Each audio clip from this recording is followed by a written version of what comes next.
Bueno, ¿quién de nosotros no ha jugado a las bolitas?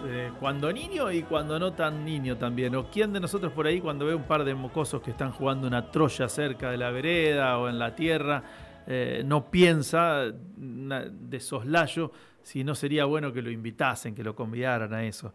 Las lecheras desaparecieron misteriosamente, dice el negro Dolina. Miles de personas jamás han visto una. Las más recientes son las llamadas bolitas japonesas, más livianas que las convencionales y totalmente inútiles para jugar. Su aspecto es el de una esfera transparente con un papelito de color en su interior. Todo niño poseía una bolita preferida, que era la que utilizaba para jugar, se la llamaba puntera. El resto de las bolitas servía para pagar las deudas provenientes del juego. Si acaso una racha adversa obligaba al niño a entregar la puntera, se le otorgaba a esta noble bolita el valor de 4 o 5. También puede citarse como curiosidad las bolitas de barro, los aceritos y hasta las de plástico, indefectiblemente ovaladas. La identidad de los fabricantes de bolitas es un enigma. Nunca hubo marcas, ni envases, ni publicidad. Algo muy raro debe haber en todo esto. Esto es Crónicas del Ángel Gris del Negro Dolina. Permitimos contrariar al negro. La identidad de los fabricantes de bolitas no es un enigma desde que existe Tinca ahí en San Jorge. La fábrica, creo que del continente. Y está en línea Andrés Ciapichetti, querido amigo, periodista, que ha escrito a través de la palabra de uno de los fundadores de Tinca la historia de esa singular fábrica. ¿Dónde están los millones de bolitas?, se pregunta el negro Dolina. ¿Cómo andas, Andrés? Turco Cherepa acá. ¿Cómo va, amigo? Hola, Claudio, ¿cómo estás, amigo querido? ¿Cómo te va? Bien. Gracias por llamar, gracias por proponer este contacto y esta charla.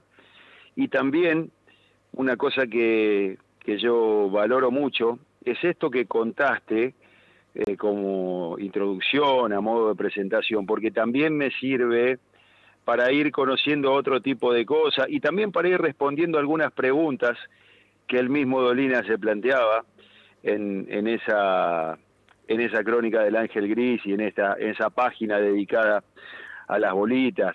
Hay cosas que son muy lindas para charlar y bueno, agradezco esta oportunidad para poder hacerlo. Uh-huh.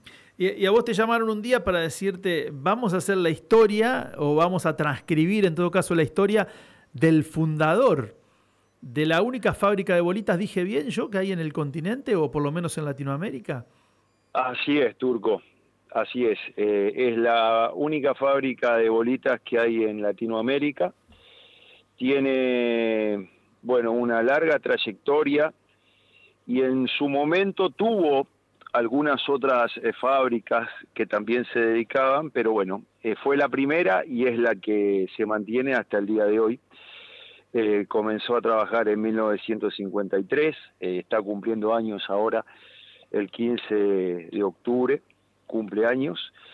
Y bueno, Víctor Charlo, que fue el creador, el fundador y es el hombre que ha llevado adelante esta historia, hace algunos años nada más, hace 5 años, a pedido de su hijo y de su nieto, empezó a escribir de puño y letra esta historia, a contarla en primera persona. ¿Él es un sanjorgense? Claro, él nació realmente en Landeta. Es italiano. Claro, que es... no. Es en Landeta, el pueblo pequeño, Landeta, el pueblo nuestro. El pueblo de Landeta, sí. Claro, que está muy cerquita de Carlos Pellegrini. Siempre estamos hablando de ese departamento, ¿no? San Martín. El departamento San Martín, exactamente, donde está la famosa Liga Departamental San Martín con asiento en San Jorge, justamente. Bueno... Él nació en ese pueblo de Landeta y él siempre soñaba con tener una bolita de vidrio. En ese momento las bolitas se las llamaba bolita de mármol, pero eran de cemento pintado. Las bolitas con las que los chicos jugaban en el recreo.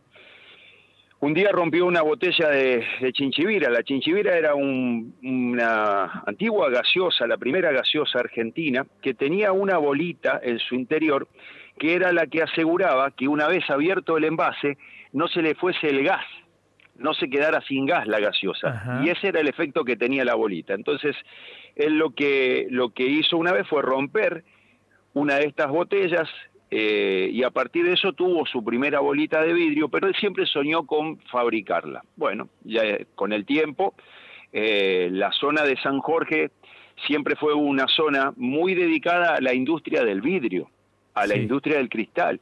Estaba la famosa cristalería Saica instalada en ese lugar. Él comenzó a trabajar como operario de Saica y bueno, finalmente después se decidió a poner la primera fábrica de bolitas dedicada exclusivamente a las bolitas de vidrio. Naturalmente con un montón de cuestiones y de esfuerzo y de trabajo y de cosas que tuvieron que hacer de manera manual, en fin, una serie de vicisitudes y de esfuerzo que con el tiempo dieron lugar a que la fábrica se afianzara. Lo concreto es que ya hace algunos años, y como pedido de su familia, le empezó a escribir de puño y letra toda su historia, pero claro, necesitaban pasar todo ese manuscrito a transformarlo en una unidad literaria, en un libro. Y bueno, de esa manera, a principio de año, tomamos contacto con Lucas Charlo, que es el hijo de Víctor Charlo. Así surgió la idea. A mí sinceramente me sedujo porque esto tiene también otro tipo de cuestión que a mí me interesa mucho, más allá de la historia de las bolitas, con todo lo que tiene de magia, con todo lo que tiene de hermoso, con todo lo que tiene de juguete en la historia de los niños de nuestro país y de gran parte del mundo. También es la historia de cómo funciona una empresa familiar, que desde la base, desde el primer escalón, desde el primer eslabón, cómo se van encadenando un eslabón tras otro hasta dar lugar a una empresa y a una industria que trabaja hasta el día de hoy. Y eso también fue lo que me sedujo, porque yo sentía que más allá de estar contando la historia de las bolitas, estábamos contando la historia de la industria nacional. Claro. ¿Y con qué te encontrás que uno puede decir, bueno, yo de esto no tenía ni la menor idea o jamás me imaginé que me iba a encontrar? Bueno, hay muchas cosas. Para empezar, el tema, yo digo que es una actividad donde hay que tener muchísimo cuidado. A mí me tocó estar en la fábrica, te decía, el libro se hizo en 4 meses, 5 meses, porque a principio de año empezamos a trabajar y tuvimos la posibilidad de presentarlo, de hacer el lanzamiento el 23 de agosto, precisamente en San Jorge. Y en esa oportunidad yo tuve la chance de ir a conocer la fábrica, el horno. Es una actividad donde hay que tener muchísimo cuidado porque el vidrio funde a una temperatura de entre 1200 y 1400 grados. Hay que tener muchísimo cuidado, es mucho el vidrio que realmente se necesita. Es un horno que funciona y las bolitas salen con una temperatura todavía al rojo, demoran muchas horas hasta enfriarse. Hay muchas cosas en las cuales uno tiene que tener cuidado para el trabajo. Imagínate vos, al día de hoy, que hay máquinas que trabajan de manera automática, porque la actividad se ha automatizado mucho. Yo me imagino lo difícil que habrá sido en el comienzo, en la parte fundacional de toda esta actividad, lo difícil, lo complicado que habrá sido cuando la mayor parte de la actividad tenía que hacerse de forma artesanal, donde las bolitas se iban formando en unos pequeños vasitos de acero inoxidable que iban girando y le iban dando la forma a las bolitas. Realmente es una actividad muy linda, pero hay que desarrollarla con muchísimo cuidado, justamente por el riesgo de estar trabajando con este tipo de material y a una temperatura tan alta. Flaco, y vos decías es la historia nacional, ¿no? La economía de San Jorge es una economía muy próspera, lo ha sido por lo menos durante muchos años. ¿Qué injerencia tiene la fábrica de bolitas ahí? Y es muy importante porque yo digo que en San Jorge es muy difícil encontrar gente que no tenga alguna vinculación con la fábrica, porque o son amigos o son familiares o alguien de la familia trabajó en algún momento o trabajan en la parte porque imaginar que una fábrica de esta naturaleza da también trabajo a los que están en la parte encomiendas, del traslado, muchísima gente de San Jorge ha tenido alguna vinculación en algún momento con esta fábrica de bolitas o con Víctor Charlo en particular. Entonces es muy importante eso, y además ya te digo, además trabaja mucha gente en distintos lugares del país, recibiendo, vendiendo, comercializando este tipo de producto. Y con respecto a algo que vos mencionabas en la introducción, cuando decías en palabras de Dolina que las lecheritas habían desaparecido, esto también tiene una explicación. Y está bueno porque en algún momento nosotros en el libro lo contamos. Las bolitas blancas, las llamadas lecheritas, se hacían con vidrio opal. El vidrio opal es el vidrio que se utilizaba para las cremas, crema de mano, crema de rostro, la famosa crema HIP, voy a decir la marca, si se puede o no, la famosa crema de belleza. Decí la marca, sí. Bueno, nadie se ha hecho rico con nosotros promocionando. Crema Pons o crema Pons sí. O crema Hins, que venían en un frasco blanco antes. Con el tiempo dejaron de venir en frasco de vidrio blanco, empezaron a venir en frasco plástico.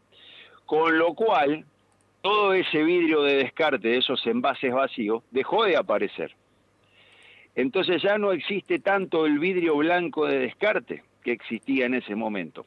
Y hay una serie de bolitas que no llegan a ser lecheritas, son verdes, porque tienen que tener el componente del vidrio verde de botella también. Entonces se mezclan y en vez de ser una bolita lecherita completamente blanca como la que venía antes, con algo así como un color mate cocido con leche. Esas existen hasta el día de hoy. Ahora, la lecherita blanca ya es muy difícil de encontrarla. Y es lo que también es una de las cosas que pasa hasta el día de hoy. Pero lo bueno que ha tenido esta empresa, si bien Víctor Charlo hace algunos años le dejó la conducción de toda la empresa, es un hombre que tiene 95 años, ¿no? Le dejó la conducción de la empresa a sus sobrinas. La empresa se ha ido reinventando y ha tenido, por ejemplo, después del Mundial que ganó la Argentina, ha tenido el lanzamiento de las bolitas mundialistas, que tienen el rostro de todos los integrantes del plantel de Argentina, porque encontraron la forma de tener una máquina de vitrificar que lo que hace es poder convertir en vidrio la imagen que uno quiera ponerle. Entonces, dentro de eso, el lanzamiento fue las bolitas mundialistas que homenajeaban a todos los integrantes del plantel de Argentina campeón. Y también se hizo un lanzamiento muy lindo, muy grande, y fue también la posibilidad de reinventarse, porque en esta actividad, si bien estamos hablando de un juego que nos remonta muchas décadas atrás en el tiempo, las bolitas siempre existen, y esta es una forma de haberle dado una nueva vuelta de tuerca y un nuevo brillo a esta actividad con el lanzamiento de las bolitas mundialistas. Bueno, Flaco querido, la verdad que ha sido un placer poder reconstruir esto que forma parte no de nuestra niñez, sino de la niñez de todos los pibes, pobres, ricos, de todas partes. Así que me imagino que habrá sido el mismo placer para vos poder haber escrito todo esto. Te dejo un abrazo gigante y nos debemos las bogas.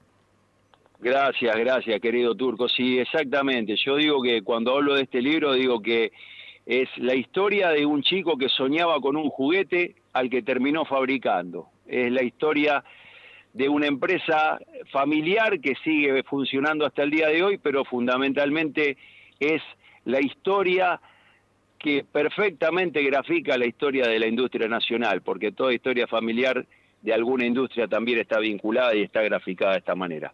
Querido Turco, te mando un abrazo, ya sabés que las bogas en algún momento la vamos a compartir, si Dios quiere, acá en mi casa en Arroyo Seco. Un abrazo grandote. Abrazo grande, Andrés Ciapichetti, periodista de Arroyo Seco, de mucha trayectoria en Telefe, en ESPN, y que se ha dado este gustazo y que compartió con nosotros, ¿no? Contar la historia de los Chiarlo, esa familia que es la propietaria de la única fábrica de bolitas que hay en toda Latinoamérica. Ahí están los millones de bolitas, querido Negro Dolina.